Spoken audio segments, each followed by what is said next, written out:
देखो शिखरे आपणଙ୍କୁ स्वागत। आज ମୁଁ ଆପଣଙ୍କ ପାଇଁ ନେଇ ଆସିଛି ଦେଶ ବିଦେଶର 30ଟି ଗୁରୁତ୍ୱପୂର୍ଣ୍ଣ ଖବର। ଆପଣଙ୍କୁ ଅନୁରୋଧ ଭିଡ଼ିଓଟିକୁ ସମ୍ପୂର୍ଣ୍ଣ ଦେଖିବେ। ଭଲ ଲାଗିଲେ ଏହାକୁ ଲାଇକ୍ ଓ ସେୟାର ନିଶ୍ଚୟ କରିବେ। ନମ୍ବର 1 ମହଙ୍ଗା ହେବ ରେଳ ପ୍ଲାଟଫର୍ମ ଟିକଟ। ରେଳବାଇ ଶୀଘ୍ର ଏହାର ପ୍ଲାଟଫର୍ମ ଟିକେଟ ଦର ଦୁଇଗୁଣ କରିବ।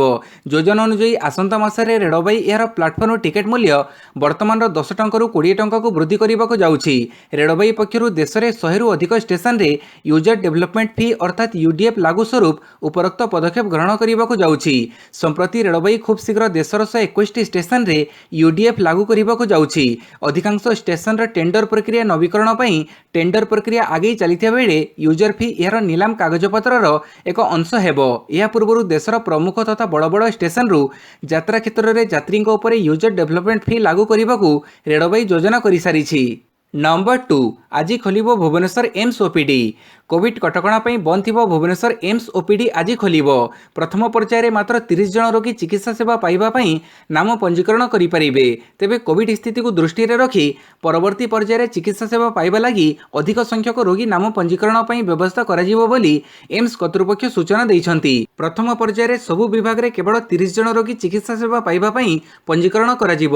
ଏହି କଟକଣା ନଭେମ୍ବର 10 ପର୍ଯ୍ୟନ୍ତ ବଳବତ୍ତର ରହିବ। ଏହାପରେ ଏହି ସଂଖ୍ୟା 50କୁ ବୃଦ୍ଧି କରାଯିବ। ସବୁ ବିଭାଗରେ ଦିନକୁ 50 ପର୍ଯ୍ୟନ୍ତ ରୋଗୀ ଚିକିତ୍ସା ସେବା ପାଇବା ପାଇଁ ନାମ ପଞ୍ଜୀକରଣ କରିପାରିବେ। ନମ୍ବର 3 କୋଭିଡ୍ ପାଇଁ ମତଦାନ କେନ୍ଦ୍ରରେ ନିୟୋଜିତ ହେବେ ଆଶାକର୍ମୀ ଓ ସ୍ୱେଚ୍ଛାସେବୀ।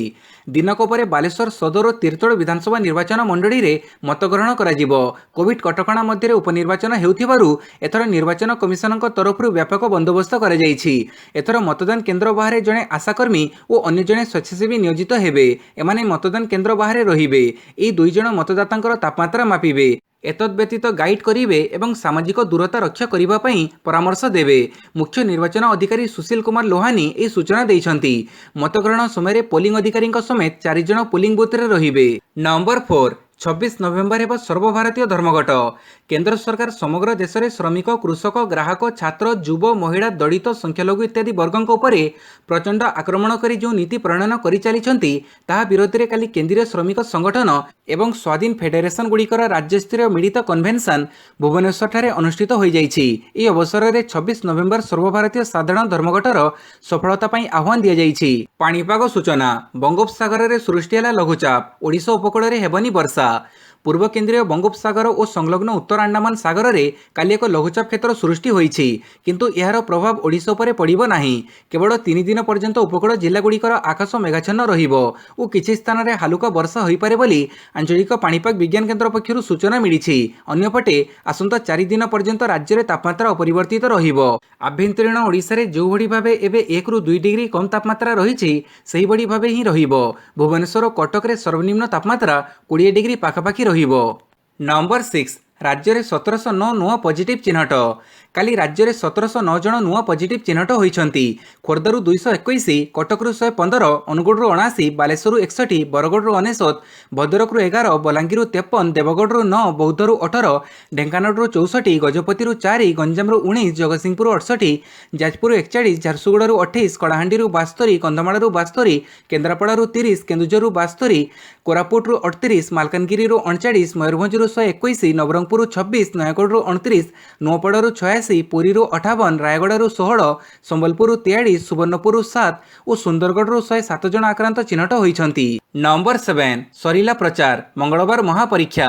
ଦିନକ ପରେ ବାଲେଶ୍ୱର ସଦର ଓ ତିର୍ତ୍ତୋଲ ବିଧାନସଭା ଉପନିର୍ବାଚନ ପାଇଁ କରାଯିବ ଭୋଟ ଗ୍ରହଣ। ଆସନ୍ତା 3 ତାରିଖ ଦିନ ଉଭୟ ଆସନ ପାଇଁ ଭୋଟ ପଡ଼ୁଥିବାରୁ ଏଥିପାଇଁ ଜୋରଦାର କସରତ କରିଛନ୍ତି ସମସ୍ତ ଦଳ। ଆଉ ଏହାରି ଭିତରେ କାଲି ସରିଯାଇଛି ସମସ୍ତ ପ୍ରସ୍ତୁତି। ସନ୍ଧ୍ୟା 6ଟା ସୁଦ୍ଧା ସବୁ ଅଣଭୋଟରଙ୍କୁ ନିର୍ବାଚନ ମଣ୍ଡଳୀ ଛାଡ଼ିବାକୁ ନିର୍ଦ୍ଦେଶ ଦେଇଛନ୍ତି ରାଜ୍ୟ ମୁଖ୍ୟ ନିର୍ବାଚନ ଅଧିକାରୀ। ତେବେ 3 ତାରିଖ ପାଇଁ ସବୁ ଦଳ ପକ୍ଷରୁ ରିହର୍ସାଲ ସରିଥିବା ବେଳେ ମଙ୍ଗଳବାର ମଞ୍ଚରେ ହେବ ମହାନାଟକ। ନମ୍ବର 8 ଏସ୍ସିବି ପାଇଁ ଅତ୍ୟାଧୁନିକ ୱେବ୍ ପୋର୍ଟାଲ, ଦୀପାବଳିରେ ହେବ ଲୋକାର୍ପଣ। ଶ୍ରୀ ରାମଚନ୍ଦ୍ର ଭଞ୍ଜ ଭେଷଜ ମହାବିଦ୍ୟାଳୟ ଚିକିତ୍ସାଳୟ ପାଇଁ ନିର୍ମାଣ ହେଉଛି ଏକ ଅତ୍ୟାଧୁନିକ ୱେବ୍ ପୋର୍ଟାଲ। ଏହି ପୋର୍ଟାଲ ଜରିଆରେ ଜନସାଧାରଣଙ୍କୁ ହସ୍ପିଟାଲର ସବିଶେଷ ତଥ୍ୟ ସହଜରେ ମିଳିପାରିବ। ଆବଶ୍ୟକତା ଅନୁଯାୟୀ ବିଭାଗୀୟ ସେବା ତଥା ଡାକ୍ତରଙ୍କ ସବିଶେଷ ତଥ୍ୟ, ପାଠ୍ୟକ୍ରମ, ଇତିହାସ ତଥା ସମସ୍ତ ତଥ୍ୟ ମଧ୍ୟ ଗୋଟିଏ କ୍ଲିକ୍ରେ ମିଳିପାରିବ।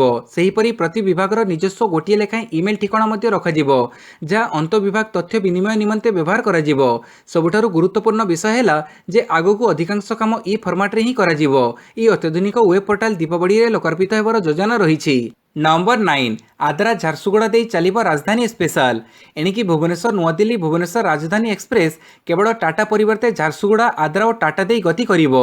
आसंता डिसेम्बर 1 तारिख भुवनेश्वर नुआदिल्ली भुवनेश्वर राजधानी एक्सप्रेस सोमवार मंगलवार गुरुवार और शुक्रवार दिन भुवनेश्वर एवं 2 तारिख प्रति मंगलवार बुधवार गुरुवार और शनिवार दिन नुआदिल्ली यात्रा आरंभ करिवो। ए ट्रेन भुवनेश्वर सकाळ 9:30 और नुआदिल्ली संध्या 5:05 समय यात्रा आरंभ करिवो। अनुरूप भाव ट्रेन भुवनेश्वर नुआदिल्ली भुवनेश्वर राजधानी स्पेशल भाया आद्रा डिसेम्बर 2 तारिख प्रति बुधवार और रविवार दिन भुवनेश्वर एवं 4 तारिख प्रत्येक सोमवार और शुक्रवार दिन नुआदिल्ली यात्रा करिवो। अपरपक्षे भुवनेश्वर नुआदिल्ली भुवनेश्वर राजधानी स्पेशल भाया झारसुगुड़ा राउरकेला डिसेम्बर 5 तारिख प्रत्येक शनिवार दिन भुवनेश्वर यात्रा आरंभ करिवो। फेरिबा पथरे ए ट्रेन डिसेम्बर 6 तारिख प्रत्येक रविवार नुआदिल्ली यात्रा करिवो। नंबर 10 दीर्घ 10 मास पर खोलिला पश्चिम ओडिशा पर्यटन स्थल। 10 मास धरी पर्यटन स्थल बंद रहिबा परे काली पश्चिम ओडिशा पर्यटन स्थल खोलिछि। संबलपुर स्थित हीराकुद पर्यटन स्थल मध्य खोलिछि। हीराकुद पर्यटन स्थल केवल ओडिशा भितर नुहे राज्य बाहर बेस प्रसिद्ध। कालीर दिन में हीराकुद पर्यटन स्थल खोला जाइथिबारु हीराकुद सहर में कालीर दिन में मध्यम धरणर भिड़ देखा मिलिथिला। समांतराल भाव में हीराकुद जवाहर उद्यान सह हीराकुद गांधी मीनार सांगरे जवाहर मीनार को जीवा पई अनुमति मिलिथिबार देखा मिलिथिला, किंतु गांधी मीनार उपर भाग को पर्यटकों को बारण कर जाइथिबा देखा मिलिथिला। नंबर 11 खूब शीघ्र कैपिटल हॉस्पिटल रे मॉड्यूलर ओटी। कैपिटल हॉस्पिटल रे खूब शीघ्र निर्माण हेबो मॉड्यूलर ओटी कॉम्प्लेक्स। दीर्घ दिन हेबो एने योजना होइथिबा बेडे विमानबंदर कर्तृपक्ष सीएसआर पांठी को प्राय 5 कोटी टंका मंजूर करिसंती। एथिपई पूर्त विभाग एक कंसल्टेंट संस्था जरिया रे नक्शा प्रस्तुत करि सारिछि। खूब शीघ्र एने टेंडर प्रक्रिया आरंभ हेबो बोली जणा पड़िछि। हॉस्पिटल रे एक डाक्तरी टीम साइट परिदर्शन करिथिया बेडे प्लान को अनुमोदन मिली सारिथिबा सूचना मिलिछि। मॉड्यूलर ओटी पुराना स्त्री और प्रसूति विभाग उपर महला रे निर्माण करिबा लागि निष्पत्ति होइछि। प्रस्तुत नक्शा रे एही कॉम्प्लेक्स रे 5टी ओटी बा अस्त्रप्रचार गृह रहिबो, जोथिरे 2टी मॉड्यूलर ओटी एवं 3टी सेमी मॉड्यूलर ओटी रहिबो। एथिरे मोट 10टी सज्य रहिबो।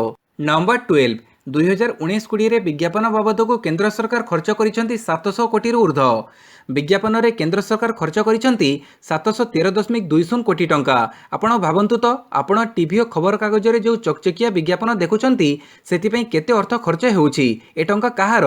एमिति किछि खर्चर हिसाब करिबा को जाई जणा पड़िछि जे केंद्र सरकार एभडी विज्ञापन पई गोटिए वर्ष अर्थात 2019-20 आर्थिक वर्ष रे खर्च करिसंती 713.20 कोटी टंका।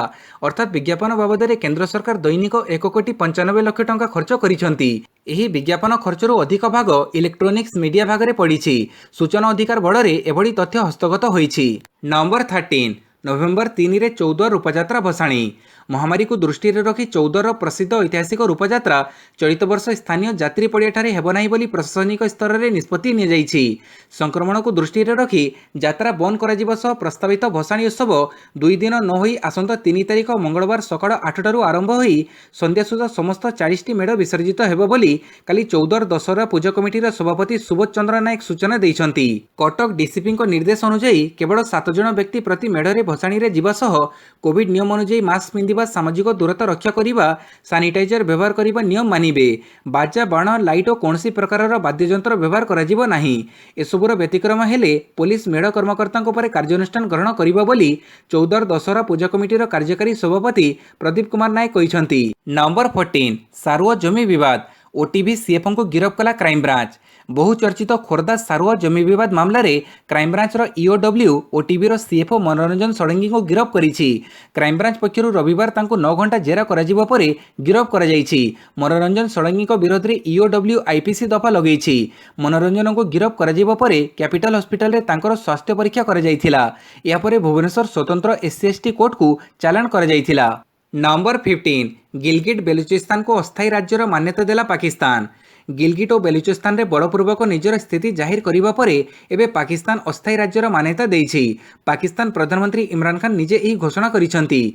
गिलगिट बेलुचिस्तान गस्तर आसी इमरान खान कहिसंती जे मोर गिलगिट बेलुचिस्तान आसीबार अन्यतम कारण हेउछि एही दुई अंचल को पाकिस्तान सरकार अस्थायी राज्यर मान्यता देबाको निष्पत्ति नेइछंती। पाकिस्तान रे निष्पत्ति को भारत सरकार विरोध करिबे बोली जणा पड़िछि। नंबर 16 62 मीटर दूर चलिला 5 ପାଞ୍ଚ ମହଲା କୋଠା ସୁରକ୍ଷିତ ସ୍ଥାନକୁ ହେଲା ସ୍ଥାନାନ୍ତର। କୋଠା ଚାଲିବ ଶୁଣିଲେ ଯେ କେହି ଆଶ୍ଚର୍ଯ୍ୟ ହେବେ, ମାତ୍ର ଏଭଳି ଘଟଣା ଚାଇନାର ସାଂଘାଇରେ ଘଟିଛି। ରୋବୋଟିକ୍ ଗୋଡ଼ ଲଗାଇ ଚାଇନାର ଏକ 5 ମହଲା କୋଠାକୁ 62 ମିଟର ଦୂର ସୁରକ୍ଷିତ ସ୍ଥାନକୁ ସ୍ଥାନାନ୍ତର କରାଯାଇଛି। 85 ବର୍ଷ ତଳେ 1935ରେ ନିର୍ମାଣ କରାଯାଇଥିବା ଏହି କୋଠାର ଓଜନ 7600 ଟନ୍। କୋଠାକୁ ସୁରକ୍ଷିତ ସ୍ଥାନକୁ ନେବା ଲାଗି ଇଞ୍ଜିନିୟରମାନେ ବହୁ ଗବେଷଣା କରିବା ପରେ ରୋବୋଟିକ୍ ଗୋଡ଼ ଲଗାଇବା ନିଷ୍ପତ୍ତି ନେଇଥିଲେ। ପୁରୁଣା କୋଠାକୁ ଅନ୍ୟ ସ୍ଥାନକୁ କିପରି ନିଆଯିବ ତାହା ଚିନ୍ତାର ବିଷୟ ଥିଲା। କୋଠାରେ 198 ରୋବୋଟିକ୍ ଗୋଡ଼ ଲଗାଯାଇଥିଲା। ସୁରକ୍ଷିତ ସ୍ଥାନକୁ ଯିବା ଲାଗି 18 ଦିନ ସମୟ ଲାଗିଥିଲା। ନମ୍ବର 17 ଇଂଲଣ୍ଡ ଡିସେମ୍ବର 2 ତାରିଖ ପର୍ଯ୍ୟନ୍ତ ଲକଡାଉନ୍। ଇଂଲଣ୍ଡକୁ ଫେରିଲା ଲକଡାଉନ୍। ପ୍ରଧାନମନ୍ତ୍ରୀ ବୋରିସ୍ ଜନସନ୍ ଡିସେମ୍ବର 2 ତାରିଖ ଯାଏଁ ଲକଡାଉନ୍ ଘୋଷଣା କରିଛନ୍ତି। ଇଂଲଣ୍ଡରେ କୋଭିଡ୍ ଆକ୍ରାନ୍ତଙ୍କ ସଂଖ୍ୟା 10 ଲକ୍ଷ ଅତିକ୍ରମ କରିବା ପରେ ଏହି ପଦକ୍ଷେପ ନିଆଯାଇଛି। ଏହି ସମୟରେ ସ୍କୁଲ ଓ କଲେଜ ଖୋଲା ରହିବ। ରେସ୍ତୋରାଁ, ପବ୍, ହୋଟେଲ ବନ୍ଦ ରହିବ। ଲୋକଙ୍କ ଯିବା ଆସିବା ଉପରେ ବି ପ୍ରତିବନ୍ଧକ ଲଗାଯାଇଛି। ଗୋଟିଏ ମାସ ଲକଡାଉନ୍ କରିବା ନେଇ ଘୋଷଣା କରିବା ପୂର୍ବରୁ ପ୍ରଧାନମନ୍ତ୍ରୀ ମନ୍ତ୍ରିମଣ୍ଡଳ ସଦସ୍ୟଙ୍କ ସହ ଦୀର୍ଘ ସମୟ ଧରି ଆଲୋଚନା କରିଥିଲେ। ନମ୍ବର 18 16,000 ଫୁଟ ଉଚ୍ଚତାରେ ଯବାନଙ୍କ ସଫଳ ଅସ୍ତ୍ରୋପଚାର କଲେ ଡାକ୍ତର। 3 ଜଣ ଡାକ୍ତର 16,000 ଫୁଟ ଉଚ୍ଚତାରେ ଜଣେ ଯବାନଙ୍କ ଚିକିତ୍ସା ଲାଗି ଇତିହାସ ସୃଷ୍ଟି କରିଛନ୍ତି। ପୂର୍ବ ଲଦାଖର ଫରୱାର୍ଡ ସର୍ଜିକାଲ ସେଣ୍ଟରରେ ନିଯୁକ୍ତି ପାଇଥିବା ଜଣେ ସୈନିକଙ୍କ ସଫଳ ଅପରେସନ କରି ଡାକ୍ତରମାନେ ତାଙ୍କ ଆପେଣ୍ଡିକ୍ସକୁ କାଢ଼ିଛନ୍ତି। ବିଶେଷ କଥା ହେଉଛି ହେଲିକପ୍ଟର ସାହାଯ୍ୟରେ ତାଙ୍କୁ ଅଣାଯାଇ ନ ପାରିବାରୁ ଡାକ୍ତରମାନଙ୍କୁ ଏତେ ଉଚ୍ଚତାରେ ଅସ୍ତ୍ରୋପଚାର କରିବାକୁ ପଡ଼ିଥିଲା। ସେନା ସୂତ୍ରରୁ ପ୍ରକାଶ ଯେ ଫିଲ୍ଡ ହସ୍ପିଟାଲର ଏକ ସର୍ଜିକାଲ ଟିମ୍ 16,000 ଫୁଟ ଉଚ୍ଚତାରେ ଜରୁରୀକାଳୀନ ଅସ୍ତ୍ରୋପଚାର କରିଛନ୍ତି। ପ୍ରବଳ ଥଣ୍ଡା ପରିସ୍ଥିତିର ସମ୍ମୁଖୀନ ହୋଇଥିଲେ ମଧ୍ୟ ଡାକ୍ତରମାନେ ଅସ୍ତ୍ରୋପଚାର କରିଥିଲେ ଏବଂ ଅପରେସନ ସଫଳ ହୋଇଥିଲା। ଏବେ ସମ୍ପୃକ୍ତ ସୈନିକଙ୍କ ଅବସ୍ଥା ସ୍ଥିର ରହିଛି। ନମ୍ବର 19 କିମ୍ସରେ ଖୋଲିଲା post Covid care clinic. KIMS କର୍ତ୍ତୃପକ୍ଷ କହିଛନ୍ତି ଯେ କୋଭିଡ୍ ସମୟରେ କିମ୍ସ ଦ୍ୱାରା ପରିଚାଳିତ ଓଡ଼ିଶା କୋଭିଡ୍ ହସ୍ପିଟାଲରେ ପାଖାପାଖି 7,000 କୋଭିଡ୍ ଆକ୍ରାନ୍ତ ରୋଗୀ ଚିକିତ୍ସିତ ହୋଇସାରିଥିବା ବେଳେ ସେମାନଙ୍କ ମଧ୍ୟରୁ ଅନେକ କୋଭିଡ୍ ପରବର୍ତ୍ତୀ ସମସ୍ୟା ନେଇ ରୁଟିନ୍ ଚେକଅପ୍ କରିବା ପାଇଁ ଆସୁଛନ୍ତି। ଏହି ରୋଗୀମାନେ କୋଭିଡ୍ ହସ୍ପିଟାଲରୁ ବାହାରିବାର କିଛି ସମୟ ପରେ ସେମାନଙ୍କଠାରେ ଦୁର୍ବଳତା, ହାଲିଆ ଲାଗିବା, ଶ୍ୱାସ ପ୍ରଶ୍ୱାସରେ କଷ୍ଟ ଅନୁଭବ କରିବା, ଶରୀର ଓ ଗଣ୍ଠିରେ ଯନ୍ତ୍ରଣା ଅନୁଭୂତ ହେବା ଆଦି ଲକ୍ଷଣ ପ୍ରକାଶ ପାଉଛି। ଏହିଭଳି ସମସ୍ୟାର ସମ୍ମୁଖୀନ ହେଉଥିବା ରୋଗୀଙ୍କ ପାଇଁ କିମ୍ସରେ ଏକ ସ୍ପେଶାଲିଟି କ୍ଲିନିକ୍ ଖୋଲାଯାଇଛି। ଏଥିରେ କୋଭିଡ୍ ପରବର୍ତ୍ତୀ ରୋଗୀ ଲକ୍ଷଣର ଚିକିତ୍ସା କରାଯାଉଛି। ଇଣ୍ଟରନାଲ ମେଡିସିନ ଓ ରେସ୍ପିରେଟୋରୀ ମେଡିସିନର ବରିଷ୍ଠ ବିଶେଷଜ୍ଞମାନେ ଏଭଳି ରୋଗୀଙ୍କୁ ଆବଶ୍ୟକ ପରାମର୍ଶ ଦେଉଛନ୍ତି। ନମ୍ବର 20 ଚାକିରି ଛାଡ଼ିବାର ଗୁମର ଖୋଲିଲେ ପୂର୍ବତନ ଅର୍ଥ ସଚିବ। ଅର୍ଥ ସଚିବ ପଦରୁ ବିଦା ହେବା ଏବଂ ଚାକିରିରୁ ସ୍ୱେଚ୍ଛାକୃତ ଅବସର ନେବାର ପ୍ରାୟ ବର୍ଷକ ପରେ ଏପରି ନିଷ୍ପତ୍ତି ନେବାର କାରଣ ସମ୍ପର୍କରେ ମୁହଁ ଖୋଲିଛନ୍ତି ପୂର୍ବତନ ଅର୍ଥ ସଚିବ ସୁଭାଷ ଚନ୍ଦ୍ର ଗର୍ଗ। ଏକ ବ୍ଲଗ ଲେଖି ସେ ଦାବି କରିଛନ୍ତି ଯେ ଅର୍ଥମନ୍ତ୍ରୀ ନିର୍ମଳା ସୀତାରମଣ ତାଙ୍କୁ ଅର୍ଥ ସଚିବ ପଦରେ ଚାହୁଁନଥିଲେ। 2019 ଜୁନରେ ତାଙ୍କ ବଦଳି ପାଇଁ ଅର୍ଥମନ୍ତ୍ରୀ ଜିଦ୍ ଧରିଥିଲେ। ନିର୍ମଳାଙ୍କ ସହିତ ଭଲ ସମ୍ପର୍କ ନଥିବାରୁ ସେ ଚାକିରି ଛାଡ଼ିଥିଲେ। ନିର୍ମଳାଙ୍କର ଅର୍ଥନୀତିର ପ୍ରମୁଖ ପ୍ରସଙ୍ଗରେ ଆଭିମୁଖ୍ୟ ଥିଲା ଭିନ୍ନ। ଏପରିକି ଅର୍ଥ ମନ୍ତ୍ରଣାଳୟରେ କାର୍ଯ୍ୟ କରୁଥିବା ଅଧିକାରୀଙ୍କ ସମ୍ପର୍କରେ ତାଙ୍କର ଏକ ପ୍ରାକ୍ ଧାରଣା ରହିଥିଲା। ତାଙ୍କ ଉପରେ ମନ୍ତ୍ରୀଙ୍କର ବିଶ୍ୱାସ ନଥିଲା। ତାଙ୍କ ସହିତ କାର୍ଯ୍ୟ କରିବାକୁ ମନ୍ତ୍ରୀ ସେତେଟା ସ୍ୱଚ୍ଛନ୍ଦ ଅନୁଭବ କରୁନଥିଲେ। ତେଣୁ ନିର୍ମଳାଙ୍କ ସହିତ କାମ କରିବା ଆଗକୁ କଷ୍ଟକର ହେବ ବୋଲି ପ୍ରାରମ୍ଭରୁ ସ୍ପଷ୍ଟ ହେବାରେ ଲାଗିଥିଲା। ନମ୍ବର 21 ରାଜ୍ୟରେ ମହାମାରୀ ନେଲା ଆଉ 11 ଜୀବନ। ରାଜ୍ୟରେ ରବିବାର ଆଉ 11 ଜଣଙ୍କର ଜୀବନ ନେଇଛି ମହାମାରୀ। ଏଥିସହ ରାଜ୍ୟରେ ମୋଟ ମୃତ୍ୟୁ ସଂଖ୍ୟା 1,331କୁ ବୃଦ୍ଧି ହୋଇଛି। 11 ଜଣ ମୃତକଙ୍କ ମଧ୍ୟରୁ ସୁନ୍ଦରଗଡ଼ ଜିଲ୍ଲାରୁ ସର୍ବାଧିକ 3 ଜଣଙ୍କର ମୃତ୍ୟୁ ଘଟିଛି।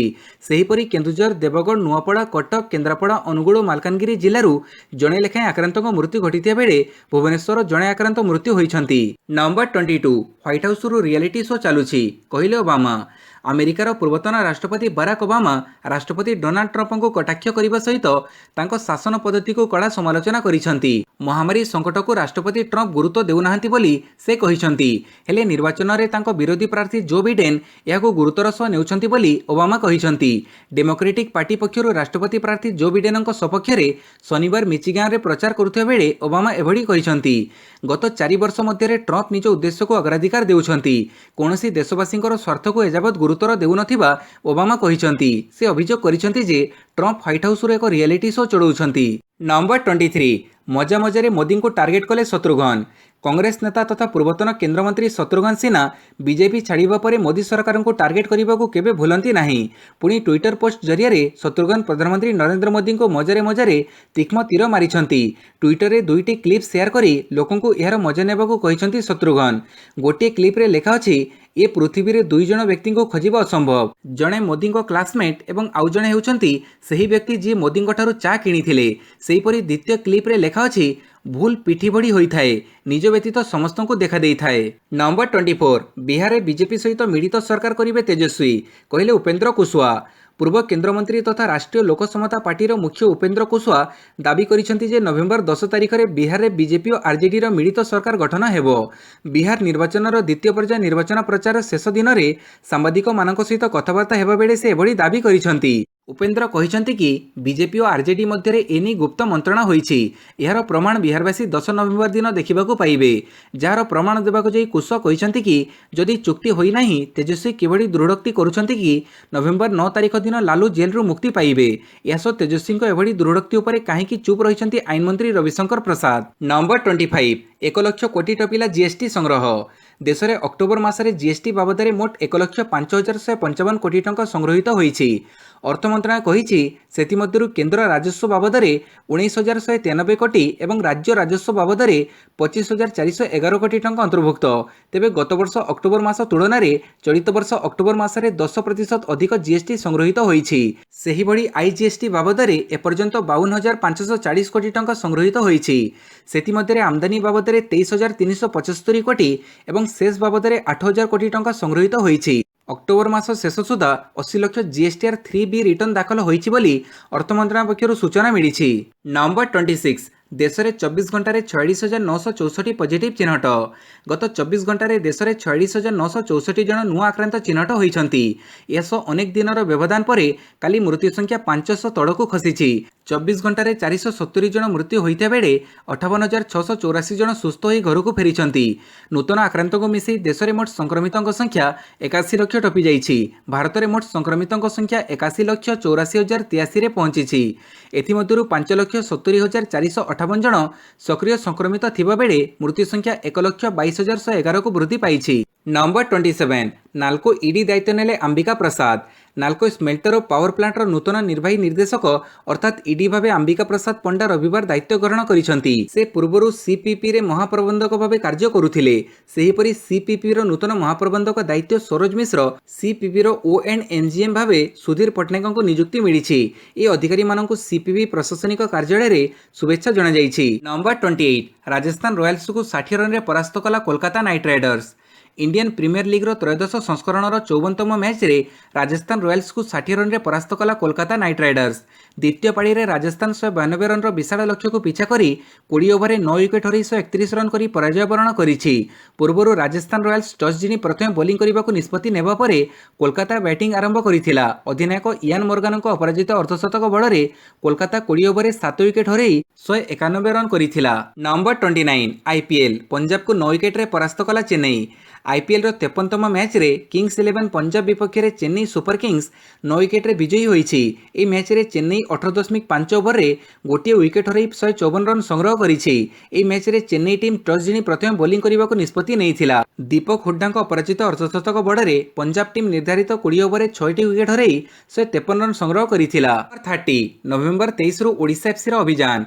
आसंता मास 20 तारिख रु 2020-21 इंडियन सुपर लीग ऋतु आरंभ हेबो।